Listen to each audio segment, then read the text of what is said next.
Baik, selamat malam semuanya. Assalamualaikum warahmatullahi wabarakatuh. Iya. Waalaikumsalam. Alhamdulillahirrabbilalamin. Kita bisa silaturahmi gitu ya, kita bisa berjumpa, saling kenal. Yang sudah kenal, silakan saling menyapa begitu ya. Yang kita hormatin dan kita banggakan narasumber kita malam ini, Mbak Derni Irawati dan Mas Agus Purnomo. Waalaikumsalam. Nah, beliau berdua punya kapasitas sebagai psikoterapis. Mbak Derni menekuni kinesiologi, touch for health. Mas Agus lebih banyak ini jurus silatnya lebih banyak. Ada hipno, ada NLP, ada Mas Marisem begitu ya. Nah, mereka berdua akan saling melengkapi untuk mengenalkan basic home therapy. Diawali oleh Mas Agus nanti pemaparan 15 menit tentang penjelasan integrasi mind, body, and soul. Nah, ini dari sisi psikologi klinis ya. Beliau menjadi pengurus IPK HIMSI Jatim. Lalu berikutnya nanti tanya jawab. Jadi dari Mas Agus 15 menit, kemudian tanya jawab. Kemudian masuk ke sesinya Bu Derni ya. Nanti Bu Derni setelah pemaparan akan mempraktekkan ada senam gitu ya. Senam yang sejenis brain gym begitu ya. Kemudian nanti untuk yang senam gerakan ototnya yang video yang di YouTube aja gitu Mbak ya. Kalau notut kita setel di sesi webinar ini, kalau nggak notut nanti saya share di grup ya, begitu. Begitu rundown acaranya, dan nanti terakhir ada lesson learn dan pendaftaran bagi yang berminat untuk sesi online atau offline-nya. Baik, saya undang untuk tampil Mas Agus Purnomo. Masih pakai baju formal ya. Terima kasih atas waktu, atas kesediaan untuk join, untuk berbagi malam ini dengan seluruh peserta. Apa kabar Mas Agus? Syukur alhamdulillah sehat. Sehat ya? Baik. Nah, Mas Agus, tadi sudah saya sampaikan bahwa Mas Agus ini punya eh, konsep bagaimana perspektif psikologi klinis ya dalam mengintegrasikan mind, body, and soul. Nah, itu seperti apa, Mas? Silakan dijelaskan, Mas. Oke, sebelumnya saya ingin menyapa teman-teman semuanya. Assalamualaikum warahmatullahi wabarakatuh. Waalaikumsalam Waalaikumsalam warahmatullahi wabarakatuh. warahmatullahi wabarakatuh. Ya, selamat Waalaikumsalam malam warahmatullahi semuanya. wabarakatuh. Ya. Oke, kalau kita berbicara tentang mind, body, and soul dalam konsep psikologi, sebetulnya nggak cukup ya, cuma 15 menit. Betul, betul, betul. Karena ini Setuju. sangat-sangat luas sekali ya, bahkan mungkin sehari pun kita nggak cukup gitu ya. Tapi saya akan coba untuk memberikan penjelasan gambaran eh, singkatnya kira-kira seperti apa gitu. Jadi mind, body, and soul kalau dalam NLP itu adalah satu kesatuan ya. Mind, body, and soul are one system. Jadi jika di antara salah satunya ini terganggu atau mengalami hambatan, pasti nanti yang lainnya itu juga akan terkena dampaknya. Jadi memang ini adalah sistem satu kesatuan yang tidak terpisahkan dan memang tidak bisa berdiri sendiri, begitu ya. Ngomong Ya, masalah soul dulu, soul, kemudian body and mind, gitu kan. Ini kira-kira mereka itu berdiri sendiri punya kehidupan atau bagaimana gitu ya. Mungkin kita mungkin bingung untuk membedakannya. Mind, body, and soul itu sebetulnya adalah satu semua. kesatuan. Jadi mereka tidak berdiri sendiri. Dan setiap dari diri kita itu selalu ada. Ini yang membedakan antara kita hidup dan mati. Nah, oke. Kalau kita berbicara tentang manusia yang hidup dan manusia yang mati, kira-kira apa bedanya? Manusia yang masih hidup sama yang mati. Nyawa bersuara, bergerak. Nah, kalau yang mati itu kan cuma body and mind saja kan. Hmm, hmm. Jadi soulnya itu tidak ada. Kalau kita masih hidup, itu soulnya ada. Artinya, sebetulnya soul itu kalau saya ibaratkan itu seperti listrik Oh, penggeraknya. Jadi kalau nggak ada soulnya, ya manusia itu sudah tidak bisa bergerak gitu ya karena nyawanya. Soul itu kalau orang biasa sebut itu kayak ruh, Mhm. Ya. jiwa, apalagi ada yang tahu? Oke, ruh biasa kita sebut sebagai ruh dan jiwa. Oh, Nah, nyawa. nyawa. Jadi kalau kita ruh atau jiwa kita sudah lepas dari bade, berarti kan tinggal bade and mind saja dan sudah tidak ada kehidupan. Begitu ya. Jadi soul itu adalah ruh dan atau biasa sebut sebagai jiwa atau nyawa itu.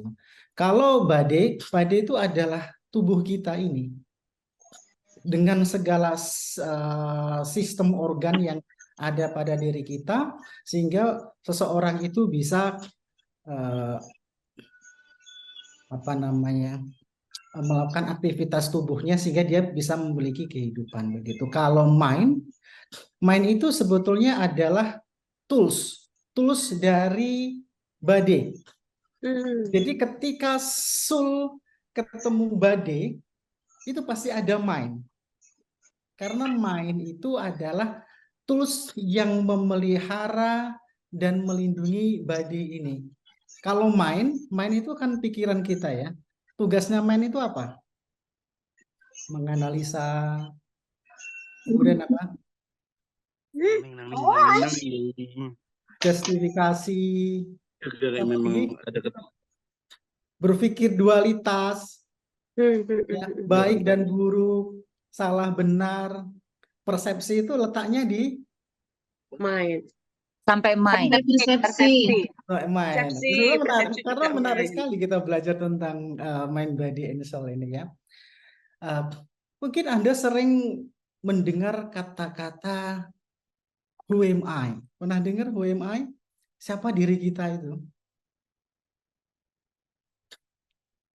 Wah, itu bisa berlembar-lembar kalau nulis kayak biodata.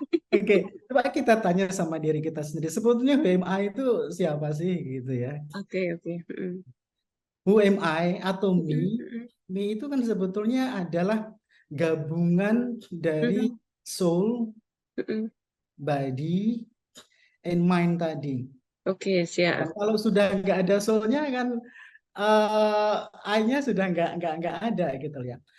Kalau dalam dunia fisika kuantum itu kan terbagi menjadi dua, ya. Ada apa namanya? Ada energi, ada yang namanya materi. Kalau body itu letaknya kan di materi. Ya, kalau soul itu letaknya ada di energi. Kalau soul itu kan tidak terbatas oleh hukum waktu ya, apa nama ruang dan waktu. Jadi soul itu tidak terikat dalam ruang dan waktu, dan dia everlasting.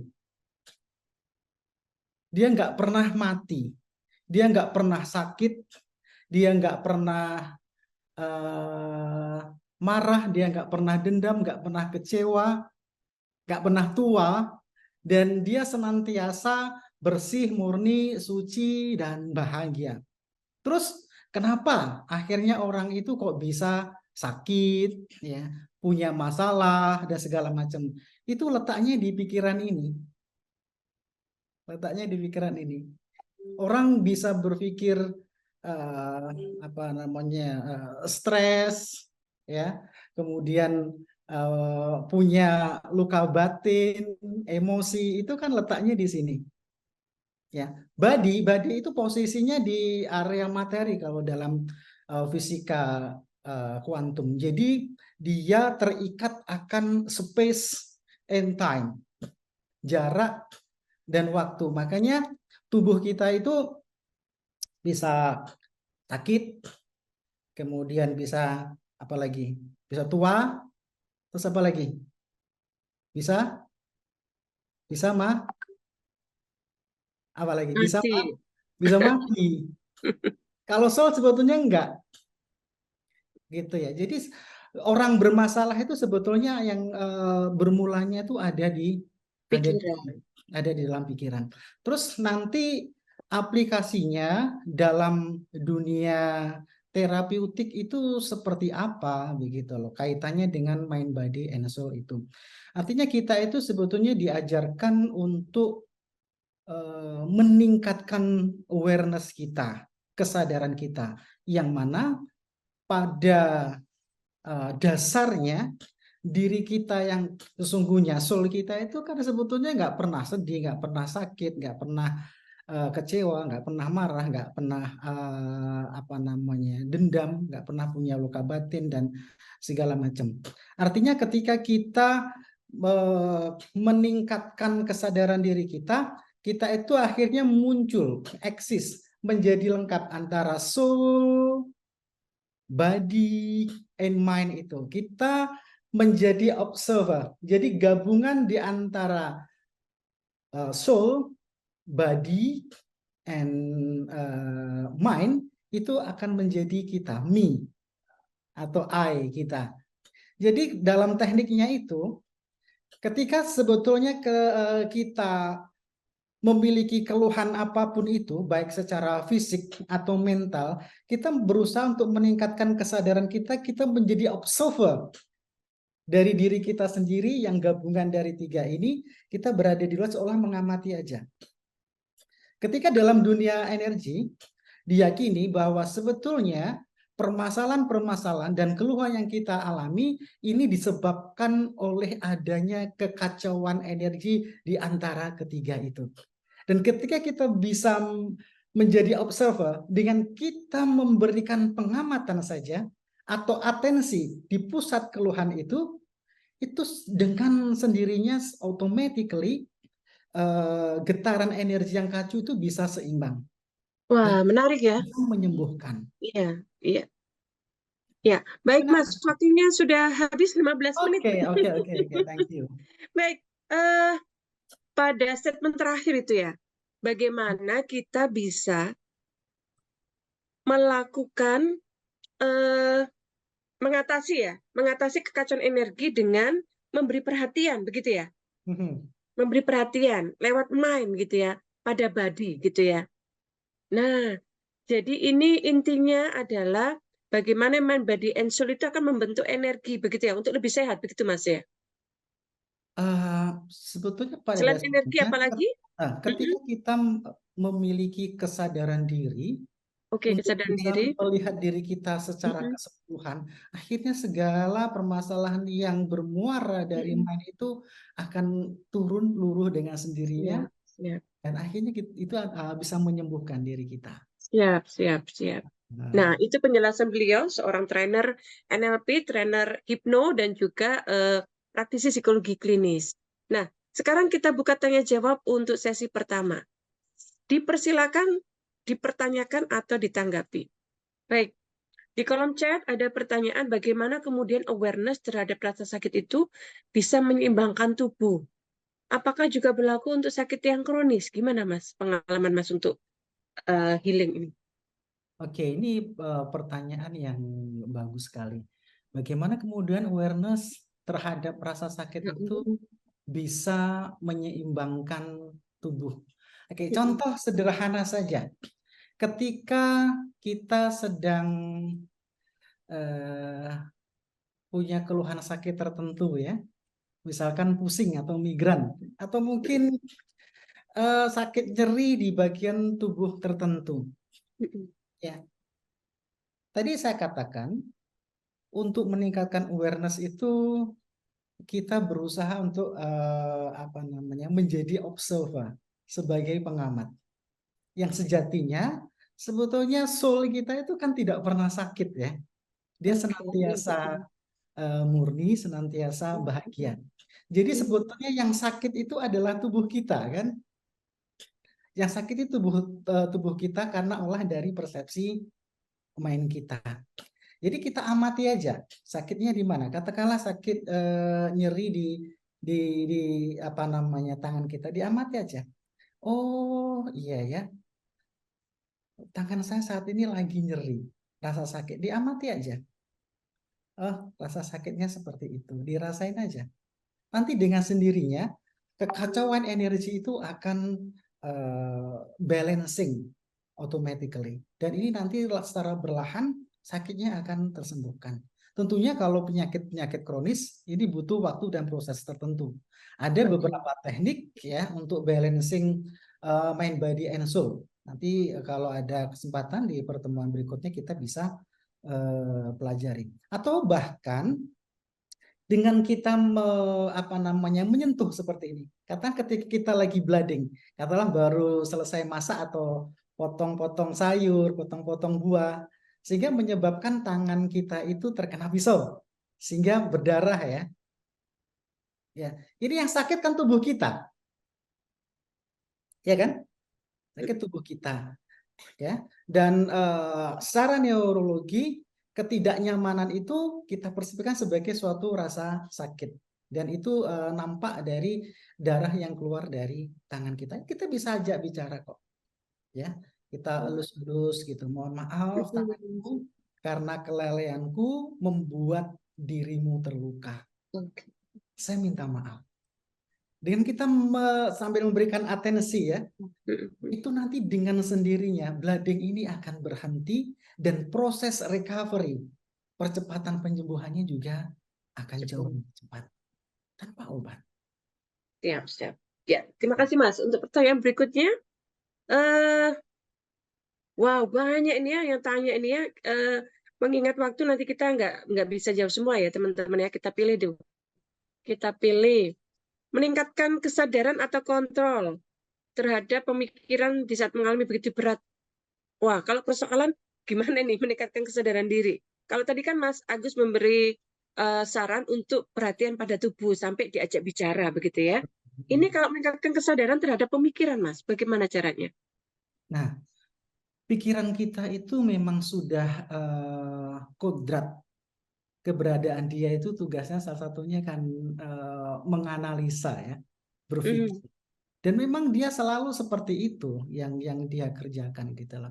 Dan oleh karenanya dia itu kan sangat liar kalau kita tidak bisa mengendalikannya.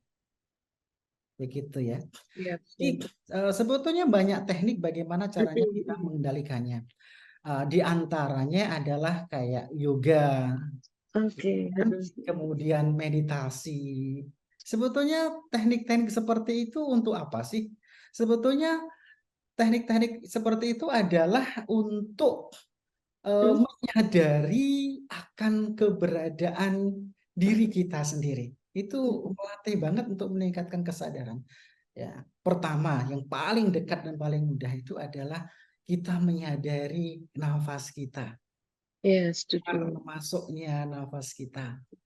Gitu ya. Ketika kita fokus ke sana menyadari itu dengan sendirinya, ya, pikiran kita yang melayang-layang kemana itu akan semakin turun. Ibarat kayak air keruh ya di dalam gelas, nampak nggak ini ya? Nanti kelamaan kalau kita tidak memberikan fokus ke sana, ya, nanti debu-debu yang membuat keruh itu akan luruh dan dia akan menjadi bening kembali. Kenapa kok pikiran kita itu kadang overthinking kemana-mana? Karena kita memberikan atensi ke sana. Akhirnya dialah yang terus muncul dan menguasai diri kita. Ketika atensi kita arahkan ke tubuh, ya, kemudian lama-kelamaan dia nanti akan turun dengan sendirinya. Seperti itu. Kalau sudah kita sadari keberadaan tubuh, kita jadi pengamat di luar sana. Dengan begitu, ya, seolah kita melihat diri kita sendiri yang sedang hening, sedang meditatif gitu. Nanti ketenangan, kedamaian itu akan muncul dengan sendirinya karena atensi kita bukan lagi di sini dan di tubuh ini. Kira-kira mungkin seperti itu. Ya. Baik, penjelasan yang cukup jelas ya teman-teman ya. Jadi kita perlu atensi pada tubuh, kita juga harus perlu menjernihkan pikiran. Silakan Mbak Finis ya, tadi sudah saya panggil, silakan open mic, open cam. Mbak Finis? Oke, silakan.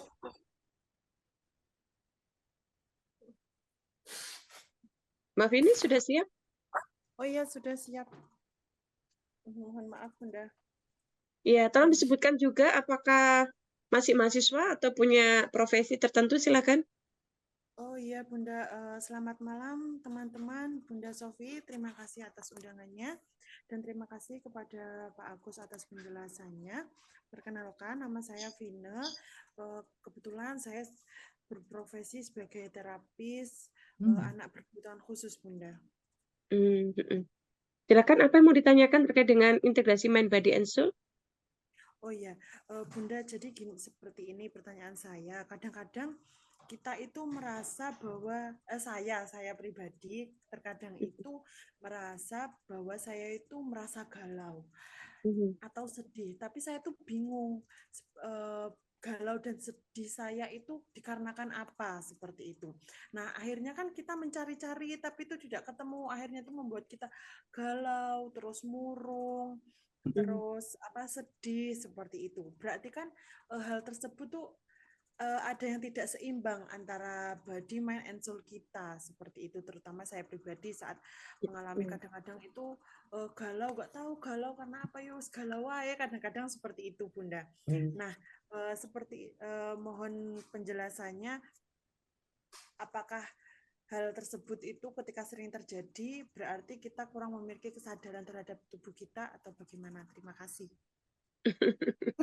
Baik, ini galau, lagi bingung, gelisah, nggak tentu. Silakan Mas Agus. Oke, Mbak siapa namanya tadi? Mbak Vini ya. Oke, Mbak Ini Vini. terapis ABK. Galau itu kan karena pikiran overthinking itu ya. Overthinking kan? Iya. Mikir. Overthinking itu letaknya di mana? Di pikiran. Di pikiran. Oke. Rasa susahnya di hati. Dan perasaan dan di hati ya. Tidak nyaman ya. Oke. Ketika Mungkin kurang mengakui Mbak itu. Vini memberikan atensi terus di pikiran dan dirasa yang tidak nyaman, itu nanti akan semakin kuat terasa. Nah iya Pak, biasanya seperti Karena itu. jadi kan memberikan istilahnya lampu hijau ya, ruang yang lebar untuk dia terus muncul eksistensinya. Akhirnya itulah yang terjadi. Terus bagaimana caranya? Sebenarnya banyak teknik ya. Kalau dalam ilmu psikologi itu apa namanya? Kita membuat analis dulu sebetulnya yang jadi permasalahan itu apa gitu ya. Nah, itu mungkin kalau secara konseling psikologi dan mungkin itu butuh waktu yang waktu tertentu yang nggak panjang gitu ya. Mudahnya ketika kita mulai merasa tidak nyaman dan pikiran kita itu sudah dikuasai oleh pikiran-pikiran yang membuat kita galau, ya. Pikiran-pikiran overthinking ini kan akhirnya mempengaruhi rasa kita, gitu kan? Dan sekarang sebaliknya, rasa nggak nyaman kita akhirnya mempengaruhi pikiran kita dan sebaliknya, gitu kan? Ini kan sebetulnya area materi kita yang sakit, yang sedih, kecewa, bingung, stres, itu kan area materi kita, pikiran sama ini kan materi ya. Nah, karena kita terlalu memberikan atensi besar di sana. So, yang bisa kita lakukan cara mudahnya adalah meditatif, ya, mengatur nafas kita. Sebetulnya dengan kita menyadari nafas kita atau biasa disebut sebagai relaxing breath, ya. Jadi fokusnya itu kita alihkan ke udara yang keluar masuk melalui hidung kita. Terus pakai pernafasan, tarik nafas yang dalam, ya, pakai pernafasan, tahan sekuat-kuatnya, ya. Kemudian hembuskan secara perlahan. Dan ketika kita hening bisa dalam posisi duduk, berbaring, atau duduk meditasi begitu, fokus kita arahkan ke nafas kita. Dengan sendirinya kekacauan pikiran yang membuat kita galau itu akan luruh dengan sendirinya. Dan itu memang butuh latihan, konsistensi. Ketika itu kita sering latih, kita itu akan terbiasa menyadari akan keberadaan diri kita, rasa tubuh kita, menyadari pikiran kita. Oh, ketika kita hening itu bukan berarti kita menghilangkan semua pikiran dan perasaan kita, tidak. Ketika kita meditasi itu artinya kita menyadari, menyadari bahwa saat ini pikiran saya lagi kacau, lagi overthinking, dan saya menyadari juga ini membuat perasaanku menjadi galau. Disadari aja, kita amati aja. Nanti lama-kelamaan itu akan turun dengan sendirinya. Begitu ya. Ini yang butuh latihan. Terima kasih Oke. atas penjelasannya. Ada lagi? Baik, Mbak Vini ya. Jadi perlu lebih menyapa ya, menyapa diri begitu ya. Nah, nanti kalau butuh bantuan perlu ikut sesi bimbingan, trainingnya lebih khusus begitu ya, supaya nggak gampang galau. Atau mungkin tadi terkait dengan energi. Nah, nanti Mbak Derni yang akan menjelaskan kaitannya dengan energi tubuh. Buat terapis ABK, Mbak, kan mungkin ada kekacauan energi begitu mungkin ya. Nah, begitu Mas Agus, terima kasih. Waktunya sudah habis, teman-teman. Mohon maaf sekali, ada beberapa pertanyaan yang belum bisa terjawab karena waktunya sangat mepet begitu ya. Terima kasih Mas Agus. Saya remove, silakan join untuk di Zoom ini sampai selesai, monggo. Baik, saya ganti ya. Mohon maaf Mas Agus. Ini guru saya NLP ini. Baik, saya persilakan Mbak Derni. Nah, Mbak Derni sejak tadi juga ikut menyimak ya bagaimana penjelasan Mas Agus ya. Jadi kalau menyeimbangkan mind, body, and soul itu ada kaitan dengan energi. Ada kaitannya dengan tadi menyapa tubuh. Ada kaitannya juga punya atensi pada tubuh. Gitu. Nah, kan ada lagunya ya. Jiwa yang lara apa jiwa yang luka itu ya. Jiwa yang bersedih ya.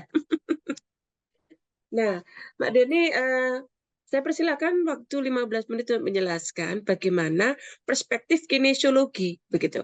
Kalau Mas Agus tadi melihat dari perspektif psikologi klinis ya, bagaimana menyeimbangkan mind, body, and soul.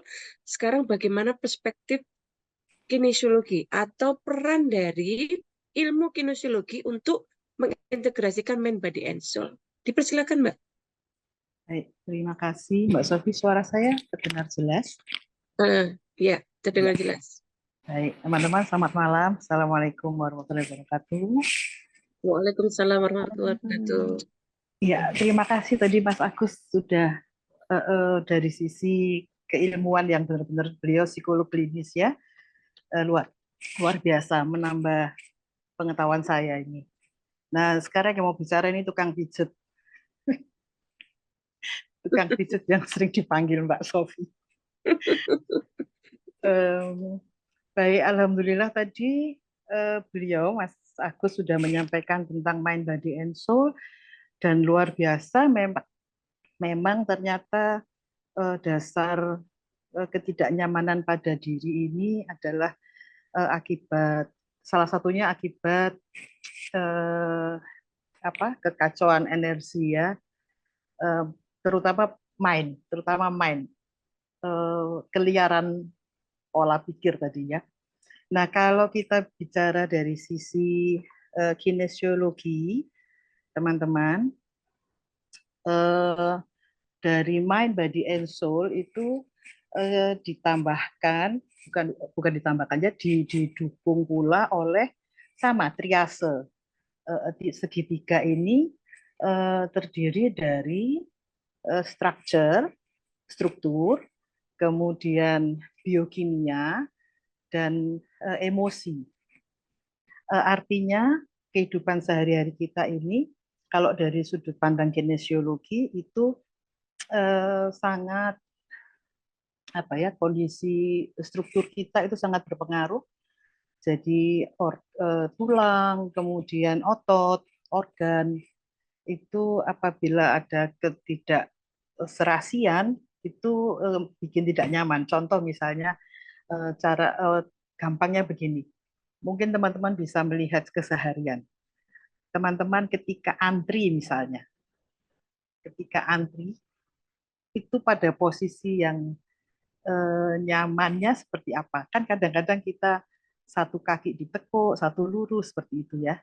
Nah, tanpa disadari ternyata posisi itu tidak nyaman dan itu mempengaruhi yang lain.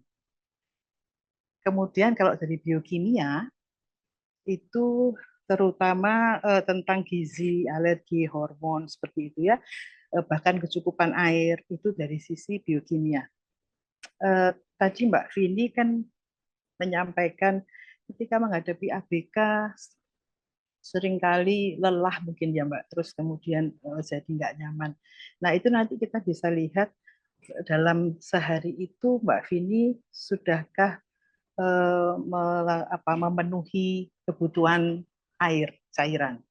Karena itu juga ketika kurang mempengaruhi pula kenyamanan. Kalau disampaikan di sini stres itu menghabiskan cairan tuh, menghabiskan cairan. Nah itu biokimia teman-teman. Kemudian unsur emosi pun juga demikian. Ketika kita stres, tidak nyaman, kena macet aja misalnya. Bahkan belum kena macet, tadi Pak Mas Agus menyampaikan, pikiran ya main. Baru membayangkan macetnya saja, itu sudah tidak nyaman semua. Tubuh itu seperti itu. Nah, dari sisi kinesiologi, 3 hal ini yang saling mempengaruhi. Tentu itu juga erat kaitannya dengan mind, body, and soul. Seperti itu.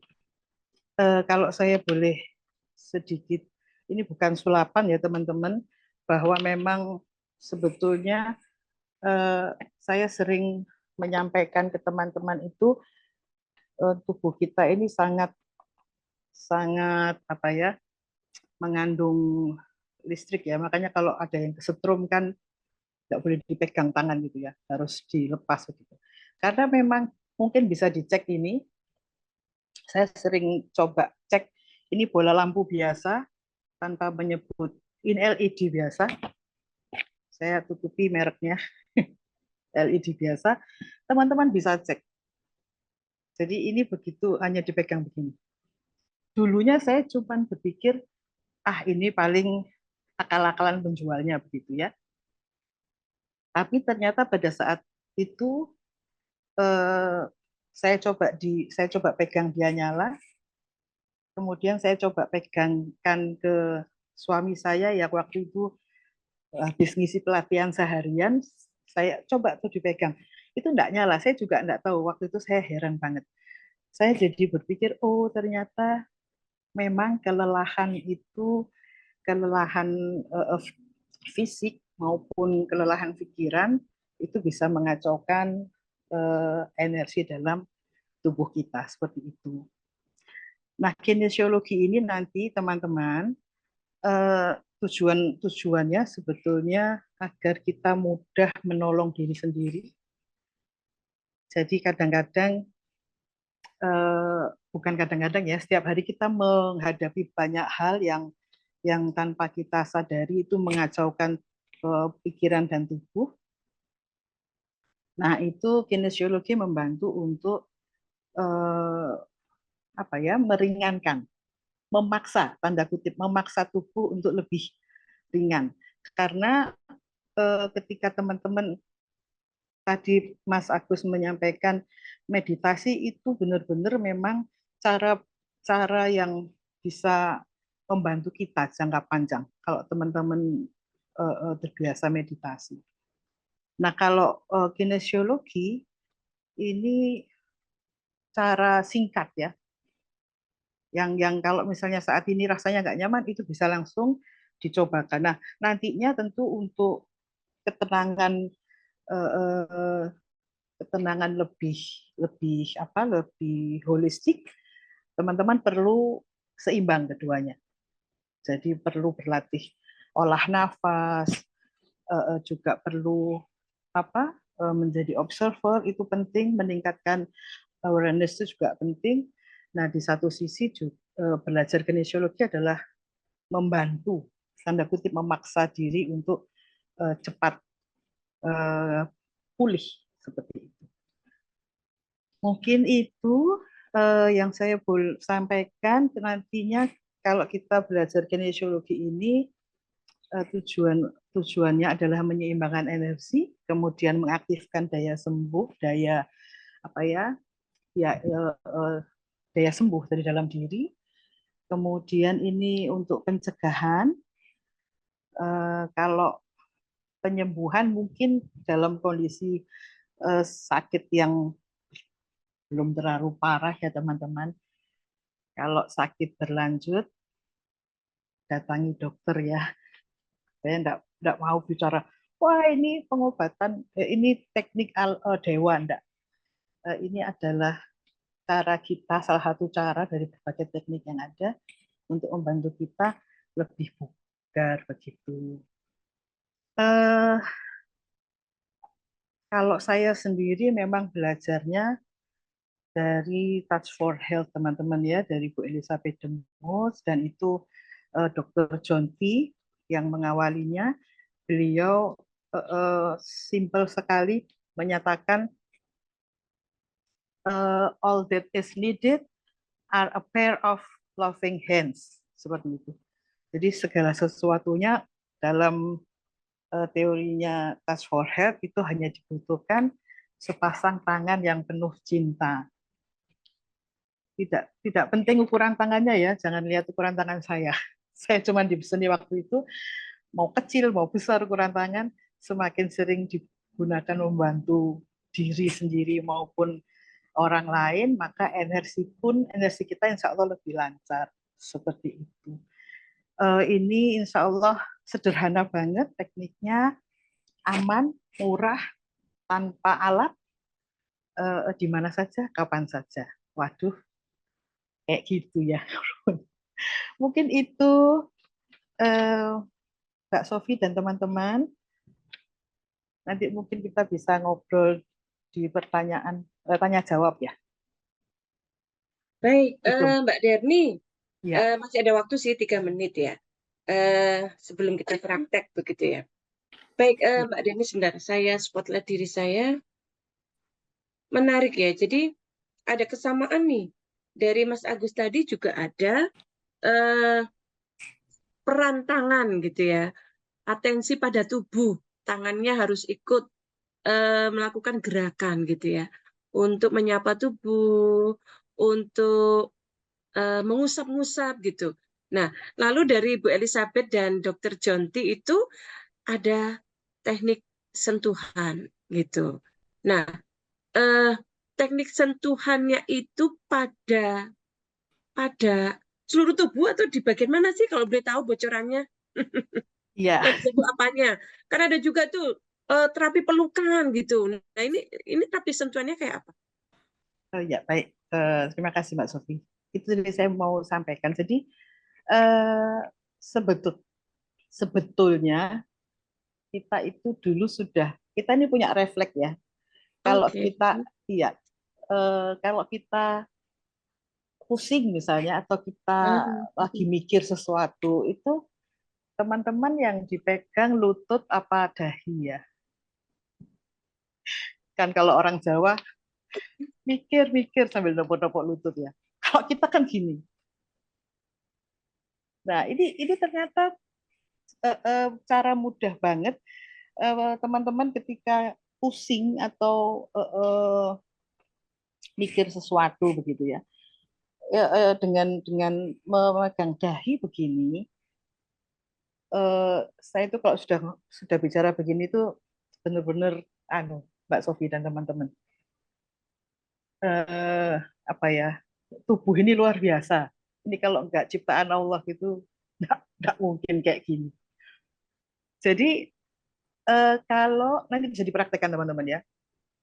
Ketika kita sakit di satu sisi, tadi kebetulan gini, maaf, saya jadi curhat sedikit. Hari ini anak saya pulang karena telinganya sakit.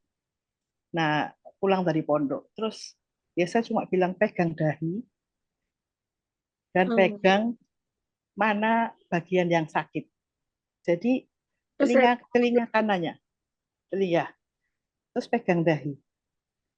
Ini iya dahi. Nah seperti ini. Ini ternyata kalau tadinya dia bilang skala pakai skala ya 0 sampai 10. 10 itu sakit banget. Dia bilang ini kayaknya 12 deh Bu sakitnya. Nah, ketika seperti ini itu alhamdulillah menuju dokter tadi sore ini dia bilang lumayan lah aku bisa ngomong karena tadi dia lebih banyak diam. Ini aku sudah 7. Oh, Masya Allah. Nah, saya yakin Mas Agus lebih penjelasannya lebih piawai karena ini hubungannya dengan penenang ya, hormon penenang. Kalau kita mau bicara di dalam otak sana ada pineal pituitary, maaf teman-teman ini agak teoritis, tapi ternyata seperti itu. Jadi ketika kita pegang begini, otomatis ada perintah.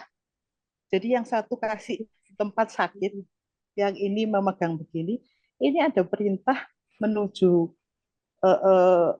master gland untuk mengeluarkan hormon yang mengurangi rasa Anti-stres. sakit. Iya. Kadang gini Mbak, kadang juga gini kan. Kadang Boleh, orang boleh. tidur kan gini kalau punya masalah ya. Iya, iya. Itu pernah sama. Itu pernah kita lakukan waktu gunung meletus ya. Oke, sambil menyesuaikan dengan sinyalnya. Jadi tadi menarik sekali apa yang sudah dijelaskan dan dicontohkan dengan sentuhan tangan. Jadi dalam fisika kuantum itu kalau ini everything is energy ya. Jadi niat artinya yang muncul dari sini yang diterjemahkan secara visual oleh mind kita, ya itu yang katakanlah melalui tangan ini ya.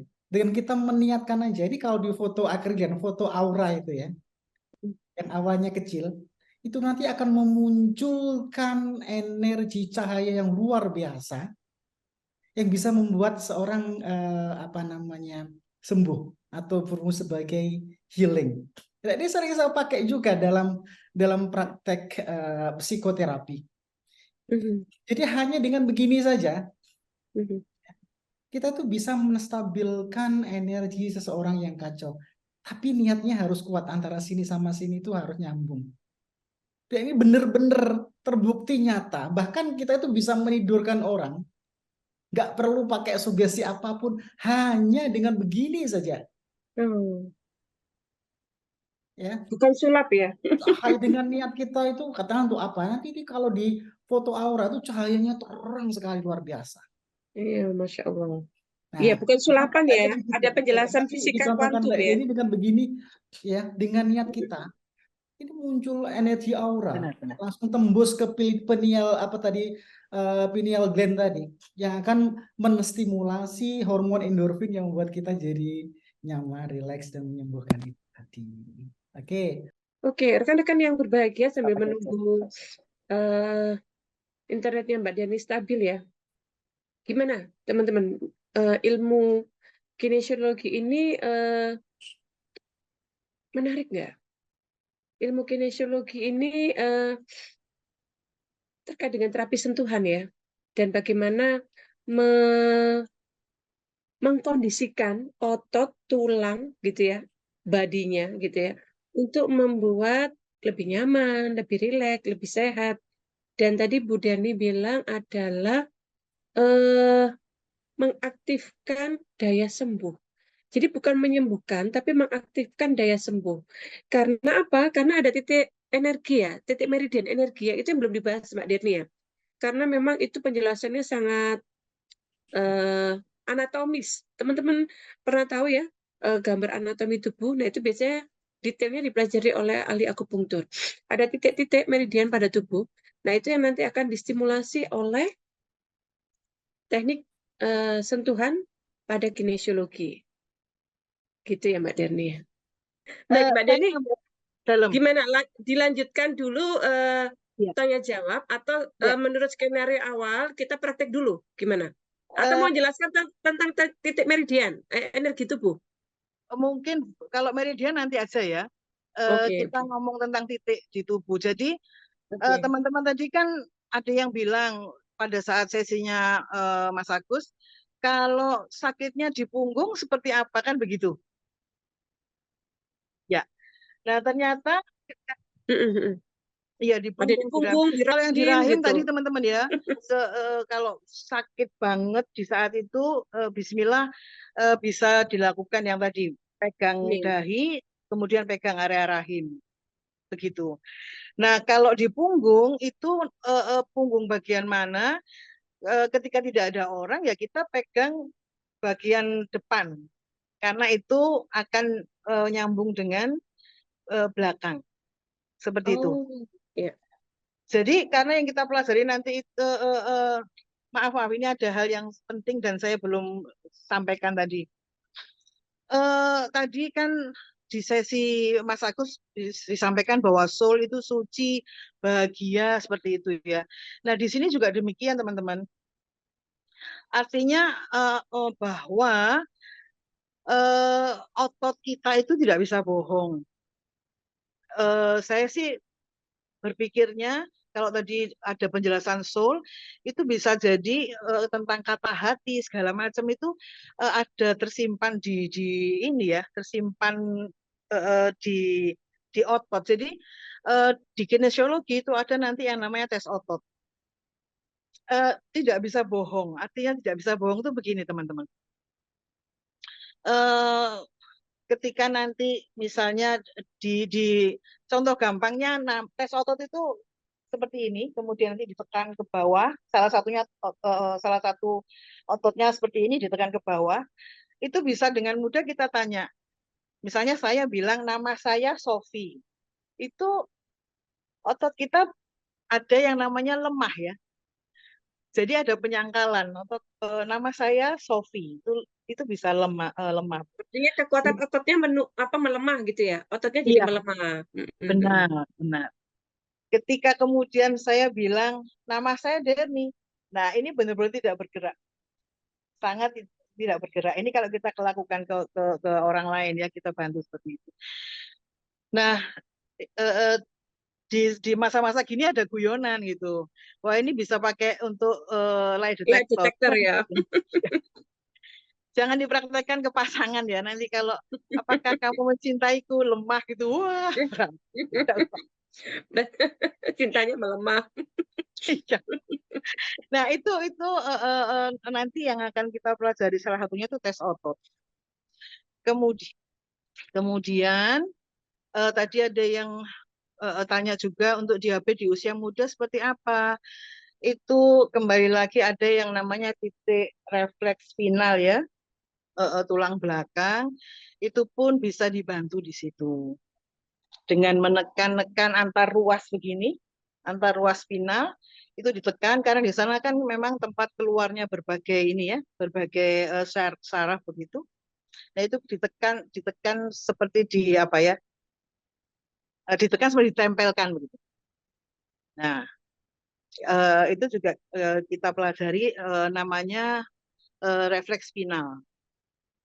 Jadi itu teman-teman terus, tapi apakah teman-teman bilang, waduh ini nanti kan harus ngapalkan sekian otot ini?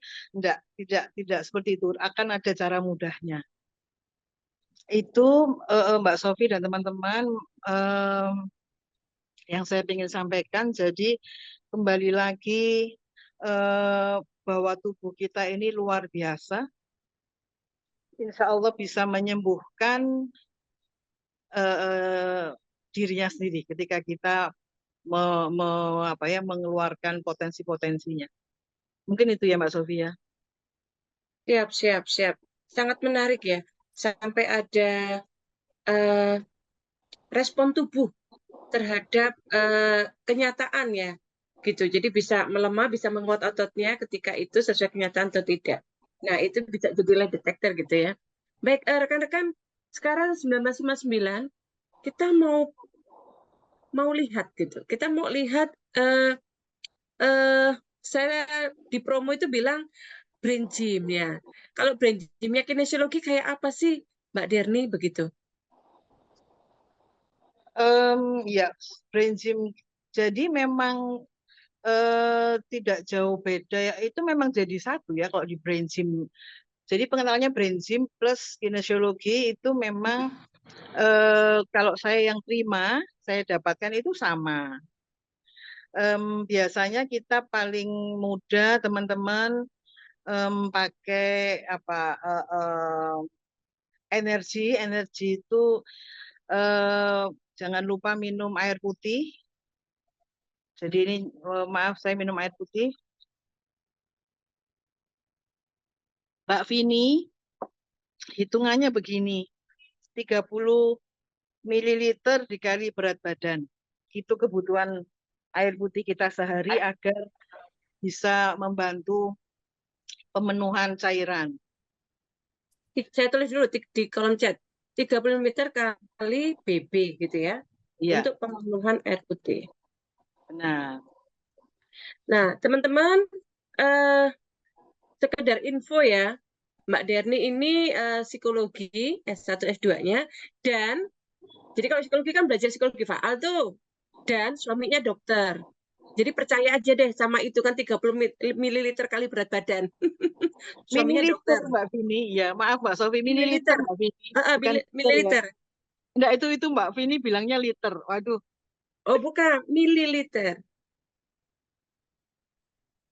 Mililiter. Nah, ini belum saya enter ternyata. Nah, gitu Mbak Vini ya. Jadi terpantau nih ilmunya Mbak Derni terpantau suaminya yang dokter. Jangan sampai keliru ini. ya itu alhamdulillah membantu Iya. untuk ngapalkan otot itu loh Mbak. Jadi itu Mbak Vini 30 ml kali, kalau Mbak Vini kayaknya kan mungkin butuhnya ya 1,5 sampai 2 liter lah minimal ya. Apalagi yang dihadapi anak-anak spesial, itu biar kita penuh riang gembira ketika menghadapinya. Iya, Bu Rohmatun, itu kebutuhan air setiap hari. Kebutuhan kita minum air setiap hari. Seperti itu. Kemudian itu yang energi ya. Yang berikutnya clear. Clear itu kalau di brain gym teman-teman ada 2 titik di kok scapula apa ini ya? Saya kok lupa namanya. Teman-teman bisa tekan di bawah. Kalau gampangnya orang Jawa itu tempat sabun ya. Aduh, saya kok lupa. Saya Mas Agus bisa bantu saya ya. Apa ya namanya ini? Nah, ini di bawah Tulang selangka, Bu. Oh iya, terima kasih Bu Rohma, tuh tulang selangka. Nah, di bawah tulang selangka itu ada titik yang kalau ditekan sedikit itu nyaman rasanya. Nah, tangan kiri kita pegang pusar kita masing-masing. Kemudian tangan kanannya menekan, nah seperti ini. Sambil mengatur nafas. Bisa dirasakan? Agak ditekan, enggak apa-apa. Nah, itu salah satu yang bisa kita lakukan untuk membuat tubuh lebih nyaman. Jadi, energi minum air putih. C itu clear, saklar otak, begitu. Enak sekali. Kemudian activating itu sambil duduk boleh, gerakan silang. Tangan kanan menyentuh lutut kiri, begitu ya. Tangan kiri menyentuh lutut kanan. Ini teman-teman pada saat teman-teman katakan setelah bekerja 2 jam misalnya, atau setiap pagi boleh dilakukan seperti ini. Ketika kemudian setelah duduk 1-2 jam, pelan-pelan melakukan gerakan silang. Activating itu gerakan silang. Boleh sambil duduk, lebih baik juga bila berdiri. Dengan berbagai gerakan ini saya tangan kanan saya begini, kaki kiri saya melangkah ke kanan, ke kiri begitu. Jadi seperti itu. Itu activating, dan yang P-nya itu peace ya, damai. Boleh, iya, boleh dilakukan begini teman-teman. C-nya tadi apa Mbak? C-nya C. Clear. Oh, clear, oke. Ya, clear itu saklar otak. Nanti ada di materi saya, teman-teman bisa ini. Kemudian A-nya activating gerakan silang, begitu. Iya, pace, iya. Kemudian P-nya peace, itu teman-teman kalau kaki kanan menumpu di atas kaki kiri, maka tangan kita pun jadi begini, diputar seperti mau berenang, tangan kanan diletakkan di atas begini. Ya, begini, tangan kanan di atas, sudah, ditarik ke dalam. Ya, ini kaki kanannya menumpu di kaki kiri ya teman-teman. Nah ini tadi yang Mas Agus ngendikan tadi. Kita tarik nafas lewat hidung, nanti mengeluarkannya lewat mulut, lidahnya nempel di langit-langit. Boleh sambil bilang gampangnya gini aja, tarik nafas, hembuskannya sambil bilang D, delta, D. Tarik nafas, mari kita mulai, tarik nafas. Tahan, hembuskan, D. Ada teman-teman yang sambil mengucap alhamdulillah karena beberapa kata alhamdulillah kan menempel di langit-langit. Atau D juga tidak apa-apa. Tarik nafas kembali. Tahan, hembuskan, D. Sekali lagi tarik nafas. Tahan, hembuskan, D. Mari kita lepas ya. Kalau dilakukan sambil berdiri, Mbak Sofi dan teman-teman, sambil berdiri kemudian kaki kanannya menyilang di kaki kiri, tangan kanan seperti itu, atau nanti sebaliknya kaki kiri menumpu di kaki kanan, tangan kiri menumpu di tangan kanan. Kalau sambil berdiri dan teman-teman bergoyang, goyang tidak stabil, mari kita lakukan self awareness ya, self awareness dengan itu tandanya kalau nggak seimbang begitu agak labil. Nah memang terlalu banyak beban di mainnya tadi, terlalu liar pemikirannya seperti itu. Jadi nanti boleh coba ya, ini saya sambil berdiri nih. Saya sambil berdiri, nah teman-teman boleh sambil berdiri, kita kaki kanan di depan, begini, sekarang ganti kaki kiri di depan gitu ya. Saya sambil berdiri, kaki kiri di depan, tangannya begini. Ya, gantian sekarang tangan kiri yang di atas begini. Nah, ini saya berdiri. Alhamdulillah, ternyata saya tidak goyang. Tadi saya mikir, waduh, nanti kalau pas saya ngasih contoh, saya goyang kayak gimana dong? Ketahuan kacau mainnya. Nah, alhamdulillah teman-teman boleh cek nanti ya. Kalau kayaknya goyang, lakukan seperti ini, tarik nafas saja. Tarik nafas dalam, kemudian hembuskan. Insya Allah 3 kali. Oh iya, kalau masih goyang berarti masih banyak pikiran ya Bu. Iya, banyak pikiran dan pikirannya liar mungkin ya Bu. Sebentar. Nanti bisa begini, bisa gosok-gosok, itu nanti yang kita pelajari. Mungkin begitu ya Mbak Sofi. Jadi itu energi, minum, saklar otak, kemudian gerakan silang dan peace untuk menenangkan.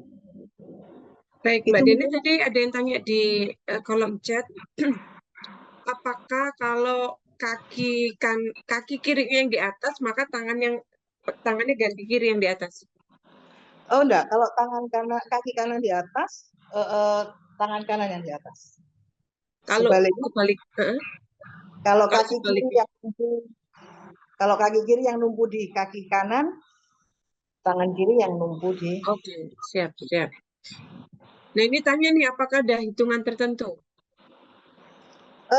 Kalau yang terakhir itu 3 kali aja dan ya sebetulnya semakin dalam tarik nafasnya dirasakan sudah cukup nyaman, itu sudah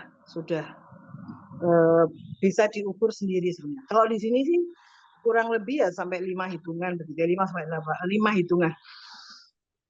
Tarik nafasnya 5 hitungan. Itu kan dalam banget. Mungkin seperti itu. Begitu ya, Mbak Sofi dan teman-teman. Baik, ini saya sampaikan ya teman-teman, maaf tidak bisa praktek yang brain gym via Zoom karena pakai gerakan yang cukup banyak ya Mbak ya. Yang bisa adalah PACE tadi, yang bisa PACE gitu. Sama ada video yang itu, video itu share ke grup aja kah? Kita tanya jawab dulu mungkin.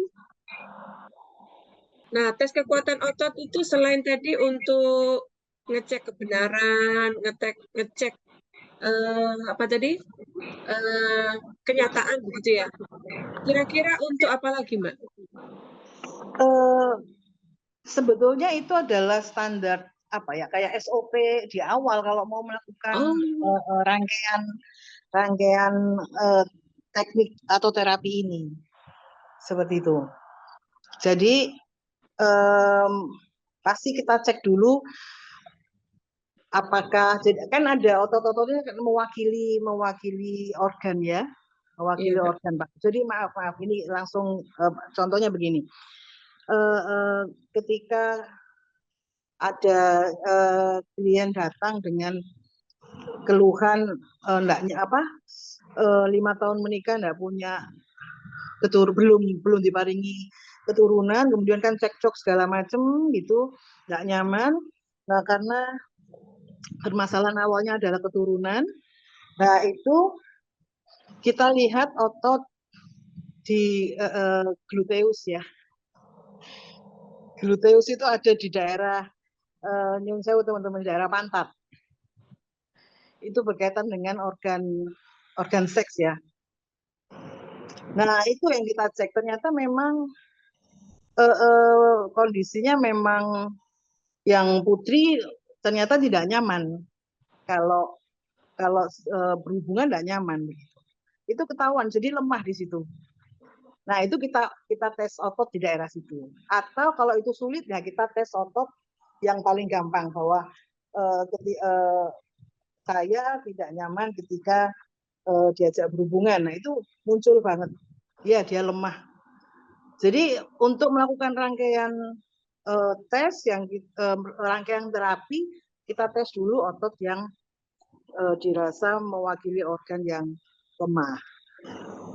Itu kalau berkaitan dengan organ ya teman-teman, tapi kalau berkaitan dengan perasaan, jadi di sini pun juga nanti ada framing, ada reframing kayak gitu juga sebenarnya Mbak Sofi dan teman-teman.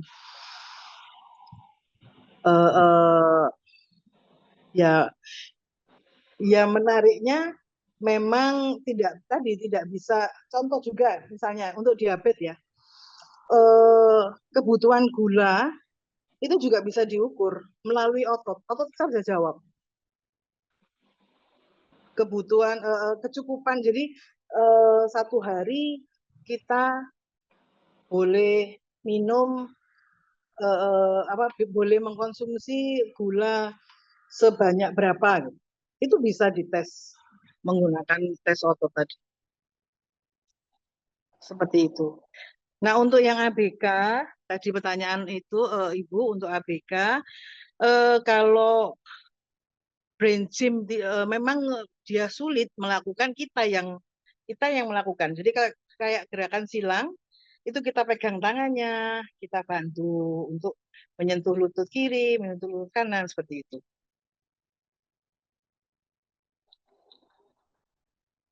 Tadi ada pertanyaan, apakah ada hitungan? Saya baca ya. Sebentar. Ya, maaf. Saya harus ngambil charger. Gak Itu apa-apa, ada pertanyaan dari Indah Mayangsari. Kalau untuk anak ABK bagaimana? Apakah hanya tarik nafas dan buang saja? Itu tadi saya bilang Mbak Sofi, dibantu, kita bantu. Kalau membuang nafasnya seperti apa, nanti kita bantu pakai meridian kalau anak-anak ABK. Ya, teman-teman biar tahu apa itu meridian, bagaimana menstimulasinya. Jadi memang idealnya kita harus ketemu begitu ya. Bentar saya carikan ini yang link videonya lewat laptop nggak bisa ini, buka WA laptop nggak bisa. Baik, silakan ditanggapi dulu. Ini yang tadi open cam Mbak Ratih kayaknya nyimak banget. Mbak Ratih silakan. Terima kasih atas kesempatannya, Ibu. Perkenalkan, nama saya Rati. Saya ingin menanyakan kalau untuk salah satu hal yang bisa kita lakukan untuk menenangkan anak yang emosinya tidak stabil itu kira-kira bagaimana ya, Bu? Karena kebetulan saat ini saya lagi pegang salah satu anak yang itu usia SD kelas 2. Kebetulan dia baru kehilangan salah satu anggota keluarganya, ayahnya seperti itu. Dan nampaknya dari kondisi psikologisnya itu berpengaruh, dia itu jadi emosinya tidak stabil, Ibu. Akhirnya ketika tidak terwujud, dia itu sering sekali tantrum seperti itu. Dan ketika marah pun saya mencoba membantu dia meregulasi emosinya juga dia kesulitan seperti itu, hanya bisa menyampaikan, belum bisa menyampaikan emosinya tapi hanya teriak-teriak, nendang-nendang seperti itu, bijik-bijik sendiri gitu loh, Bu. Itu bisa nggak ini? PACE itu untuk menurunkan tantrum. Tantrumnya jadi teratasi nggak pakai PACE kira-kira? Kalau everyday atau sehari 2 kali, 3 kali kira-kira bisa membantu nggak Mbak Derni? Jadi gini. Kalau tadi yang nendang-nendang tadi, Mbak siapa tadi? Mbak siapa, Mbak? Rati, Ini maaf. Saya itu nggak bisa balik ini. Mbak siapa? Mbak Rati. Oh, Mbak Rati. Ya. Yeah. Ya. Jadi gini. Sebentar. Ini saya perlu pilih kata-kata. Kalau dia nendang-nendang, itu perlu kita bisa, maksudnya cubit itu gini ya teman-teman. Jadi ototnya itu bisa kita lemahkan dengan mencubit, tapi bukan mencubit yang nyetol ya. Jadi nyubitnya itu cuman begini loh. Maaf nih saya buka ya.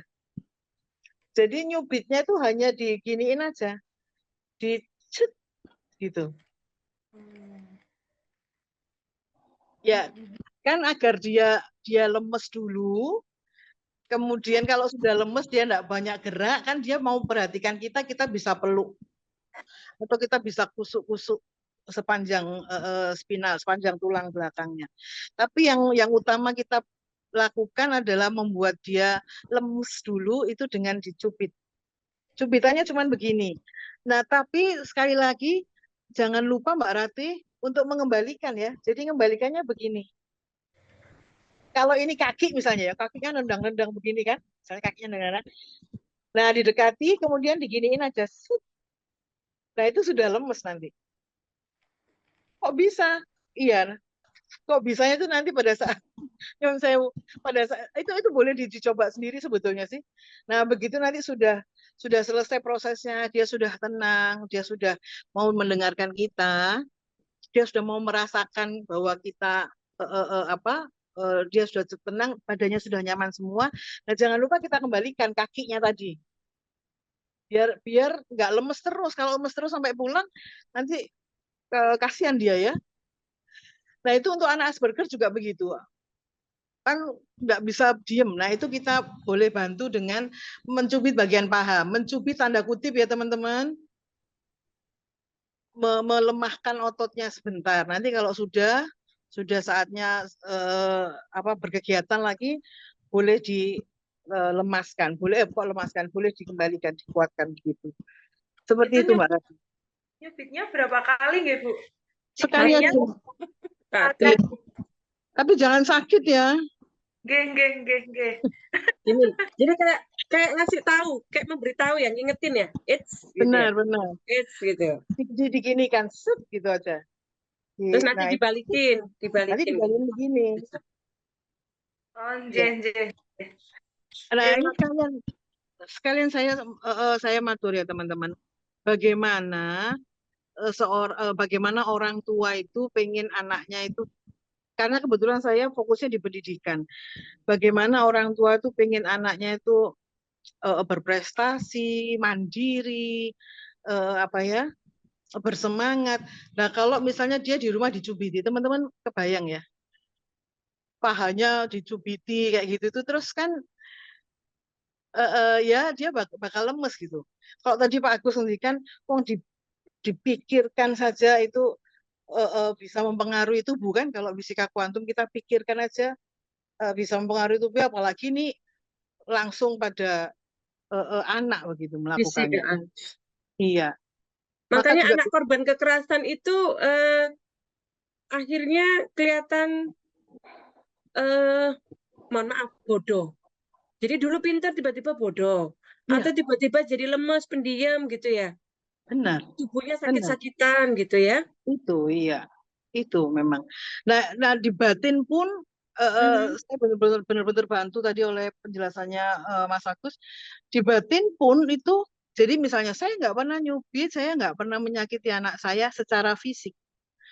Tapi gimana kalau batin iki anak sopo, iki nilai matematika 70. Nggak tahu bapaknya dulu nilainya 45 misalnya.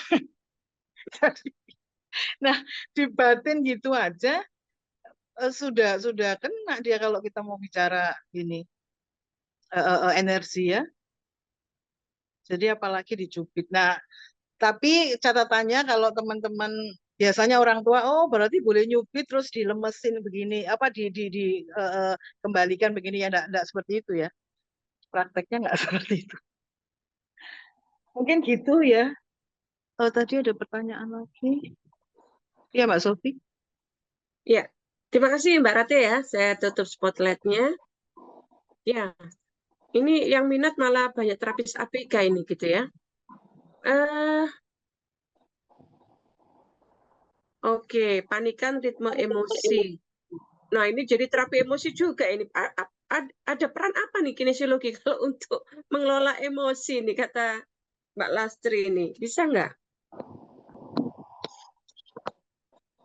Untuk mengelola emosi, ya termasuk sebetulnya kalau di biasanya kan nanti rangkaiannya begini ya. Kalau di urutannya nanti akan ditanya apa yang sedang apakah kamu sedang banyak mengalami pikiran pikiran negatif misalnya. Kalaupun toh dia tidak ditanya, misalnya dia tidak mau jawab, ini sebetulnya enak banget kalau dilakukan, misalnya bahkan ketika seseorang itu datang tanpa banyak bicara, kemudian kita tes otot sudah jelas dia lemes, ya udah kita langsung lakukan saja teknik penguatannya. Begitu Mbak. Tadi kembali ke awal, kembali ke kita bicara Pak Mas Agus ngendikan mind, body, and soul, itu kalau pikirannya sudah kemana-mana, itu kan pasti tidak nyaman tubuhnya. Nah, kalau di triasenya kinesiologi, emosinya tidak nyaman, pasti akan mengganggu kelancaran struktur dan biokimia. Nah, dengan melakukan pembenahan di nanti itu kan ada titik neurolimfa ya, jadi kadang-kadang cuma kita pegang di kepala gitu aja disentuh, itu sudah enak, sudah nyaman. Siap. Insya Allah kalau kita lakukan rutin, teman-teman jadi penasaran ini ya. Kita lakukan rutin terhadap diri sendiri aja, apalagi kalau teman-teman adalah terapis, psikolog, atau kita sebagai pelaku bisnis atau pekerja kan menghadapi stres macam-macam ya. Ya udah dilakukan rutin aja. Insya Allah tetap bugar, bisa tidur, terus nyaman begitu. Mungkin itu ya. Baik, ini jadi penasaran ya teman-teman ya. Kayak apa gitu ya prakteknya ya. Jadi teman-teman mohon izin diadakan workshop bagi for special, mohon maaf ya. kita basicnya kinesiologi. Jadi teman-teman perlu tahu dasarnya dulu baru bisa diterapkan untuk ABK. Dan itu teman-teman sebenarnya bukan terapis ya, teman-teman kalau di kinesiologi itu praktisi sebenarnya, gitu. Praktisi dan itu mungkin tidak bisa special needs saja gitu ya, tidak bisa untuk anak ABK. Karena ini untuk self healing, betul ya, Mbak Derni ya. Sebenarnya ini kan self healing ya. Ya, di unmute Mbak. Kembali lagi runtutannya sebagai pendamping ABK kita pastikan mengalami banyak hal. Harus bisa kontrol emosi. Jadi ketika kita sudah lebih nyaman, ke ABK-nya pun ke anak-anak ini juga akan lebih lebih kondusif lah. Kita lebih bisa menerapi mereka lebih nyaman juga. Nantinya ada beberapa hal Mbak Sofi, tapi ada beberapa hal yang bisa kita lakukan untuk membantu anak-anak kita ini, anak-anak kita yang ABK. Ada yang bisa kita lakukan. Tapi yang pasti kita dulu yang diberesin. Siap. Baik, Mbak Derni. Jadi nanti kalau workshop itu dapat apa aja sih Mbak? Yang perlu jadi dasar sebagai self healing kinesiologi itu apa saja? Jadi ya tadi pastinya kita lakukan, kita akan sampaikan teorinya dulu. Tadi yang akan lebih detail yang akan saya sampaikan. Kemudian seperti apa urutannya, termasuk apakah tes otot, kemudian titik apa aja yang kenapa yang ini disentuh, kenapa yang ini ditekan, begitu. Kita belajar juga meridian. Dan yang pasti beberapa cara lengkap. Artinya gini, teman-teman nggak usah berpikir berarti saya harus menghafalkan ini, harus menghafalkan itu. Enggak, teman-teman. Dari beberapa teknik nanti, teknik mana yang bisa teman-teman paling mudah, yaitu aja dilakukan. Begitu. Yang paling mudah gini, Mbak. Iya, paling mudah seperti itu. Atau kalau enggak, ya sambil mikir, sambil begini. Oke. Jadi ini tanpa, kan ada yang kadang-kadang kita mikir seperti ini kan Mbak. Nah ini sudah mencet beberapa titik yang luar biasa. Begitu.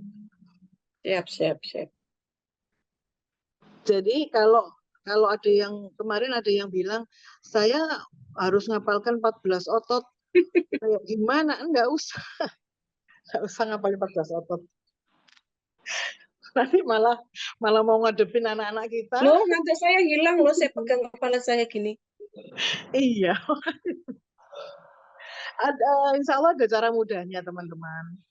Ini karena 15 menit, 20 menit diminta menyampaikan, itu yang saya bingung dari mana dulu yang harus saya sampaikan.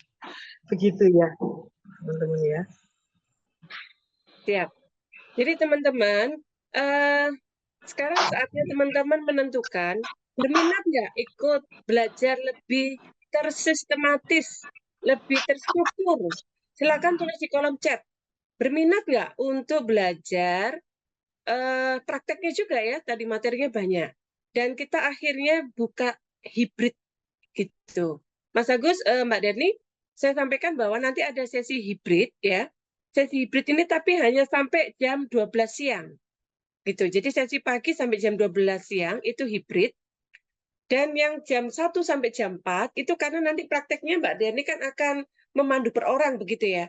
Nah itu yang nggak bisa di-zoom-kan lagi. Jadi hibrid itu nanti ada offline, ada online. Yang bisa online itu yang sesi jam 9 sampai jam 12. Jadi materi Mas Agus akan lebih diperkaya dengan PPT begitu selama 90 menit. 90 menit itu sama tanya jawab ya. Kemudian nanti masuk ke sesinya Mbak Derni juga akan lebih tersistematis ya pakai PPT. Nah itu yang sesi online. Nanti yang jam 1 sampai jam 4 itu yang prakteknya lebih seru ya Mbak Derni ya. Saya bisa konsultasi pribadi. Mbak aku suka nyeri punggung gitu ya. Caranya mijetnya gimana gitu ya. atau saya suka sakit kepala begitu ya, atau suka PMS gitu. Nah, itu cara mijitnya gimana, Mak? Itu teman-teman. Keuntungannya kalau ikut workshop yang offline di Surabaya, teman-teman akan lebih puas ya, lebih lebih apa istilahnya ya, lebih lengkap gitu ya dari panduan bimbingan dari Mbak Derni sebagai instruktur kinesiologi Task for Health. Nah, dari Mas Agus akan membantu secara secara kuantum fisika, begitu ya. Wah, ini bisa menginduksi bagaimana supaya yakin bisa healing begitu. Wah, tanya Jakarta ada nggak? Mau, nggak apa-apa, asal bisa ngumpulin 20 orang begitu ya. Baik, sampai sini saya butuh apresiasi nih. Silakan, Bu Rohmatun saya undang untuk open mic, open cam. Ada Terima tanggapan apa, kasih. Bu Rohmatun? Baik, menarik sekali. Sepertinya teman-teman saya itu sudah banyak yang mulai di hipno ini NLP ya kalau nggak salah. Saya udah sering diajak. Nanti saya belum ketarik ini. Terus ya Bu tadi menanggapi yang untuk yang acara besok itu kalau kita mengikuti online itu yang kami peroleh apa sih? Apakah ada praktek ataukah hanya teori saja yang tanggal 2 Desember nggih? Baik, saya undang Mbak Derni. Kalau yang kira-kira 90 menit ya Mbak Derni ya. Jadi dari sesi Mas Agus 90 menit, dari sesi Mbak Derni 90 menit. Prakteknya apa nih gitu? Prakteknya mungkin pace lagi gitu ya. Terus brain gym gitu. Terus apa lagi Mbak yang 90 menit di awal? Di unmute Mbak. Yang online ya Mbak? Iya. Iya, yang online. Yang online itu kalau yang saya pernah lakukan di beberapa tempat itu tetap saya sampaikan lengkap ya, agak lengkap itu paling enggak yang titik-titik mudah untuk dilakukan.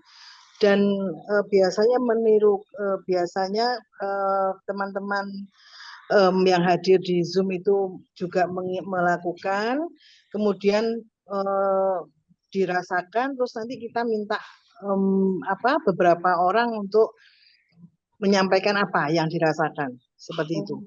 Siap, terima kasih Bu. Insya Allah bergabung. Inji, matur nuwun. Nah itu teman-teman, jadi malah dikasih agak lengkap gitu ya. Agak lengkap tapi nggak dipandu individual mungkin ya, nggak per orang. Kalau yang offline bisa dipandu secara individual. Memang ini, maaf nambah ya Mbak Sofi, ketika dipandu individual itu biasanya saya usahakan banget untuk teman-teman saya tunjukkan langsung titiknya. Jadi benar-benar saya pegang begitu. Kalau yang online kan saya bilang aja di sini. Nah, seperti yang Mbak Sofi bilang, kalau offline saya akan bantu gosok. Misalnya sudah rasanya seperti apa? Ya itu yang kalau offline saya usahakan biasanya masing-masing peserta pernah saya tunjukkan sebelah mana. Saya sempatkan begitu. Siap. Baik rekan-rekan, itu linknya sudah saya tulis di kolom chat. Silakan di copy dulu baru dipindah ke Google Form kalau berminat untuk mengikuti sesi workshop yang online kinesiologi Task for Health ya pada 2 Desember 2023. Nanti saya kirim juga di WAG. Begitu rekan-rekan. Saya minta satu lagi untuk memberikan apresiasi. Terima kasih Bu Rohmatun. Saya minta iya, ini banyak yang tutup kamera ya teman-teman ya. Baik, teman-teman ini memang mengedukasi bagaimana teman-teman itu ketika ada sesi praktek itu bisa join begitu ya. Jadi tidak mengandalkan video ya, karena ini bukan tutorial yang tutorial masak gitu ya. Ini tutorial untuk self healing itu memang dihindari untuk hanya lihat video. Silakan Mbak Meli Siti Maliha untuk memberikan tanggapan atau apresiasi dari dua narasumber kita. Dipersilakan. Mbak Meli bisa unmute? Maaf, ini kayaknya layar saya nggak jelas wajahnya, mungkin ada cahaya yang kurang ya. Baik Ibu Sofi, Ibu Derni dan Pak Agus, saya sebagai peserta pada malam ini sangat merasa terbantu sekali, terutama untuk self healing ya, meskipun saya psikolog, tapi hal ini adalah sesuatu yang sangat bisa membantu diri saya, di mana tadi prinsip yang PASE itu ya, peace, activating, clear, dan energy, semoga saya bisa praktekkan, terutama untuk diri saya sendiri dulu ya. Terima kasih banyak, ilmunya sangat luar biasa. Terima kasih Bu Meli ya, karena sudah mengapresiasi dua narasumber kita. Semoga bermanfaat sesi incip-incip begitu ya malam ini ya. Dan narasumber Iya, kita Bu. bersedia nanti untuk memberikan lebih banyak lagi kalau teman-teman join di workshopnya tanggal 2 Desember 2023. Silakan gabung online atau datang ke Surabaya, begitu ya. Jadi pesan sponsornya datang ke Surabaya, karena nanti dipandu langsung disentuh oleh Mbak Derni dan akan dimotivasi atau disugesti oleh Mas Agus ya. Baik. Insya Allah baik, alhamdulillahirobbilalamin. Baik rekan-rekan yang berbahagia, semoga sehat selalu. Malam ini kita sudah disuguhi ya materi yang sangat luar biasa dari dua narasumber kita yang luar biasa, Mas Agus Purnomo dan Mbak Derni Irawati. Semoga ilmunya bermanfaat, barokah, dan bisa dipraktekkan teman-teman, dan semoga bisa kembali untuk membersamai pada 2 Desember 2023. Terima kasih banyak rekan-rekan yang sudah hadir, terima kasih banyak narasumber. Semoga kita bisa menjalin silaturahmi gitu ya secara luring gitu ya di luar jaringan di Surabaya. Terima kasih. Wassalamualaikum warahmatullahi wabarakatuh.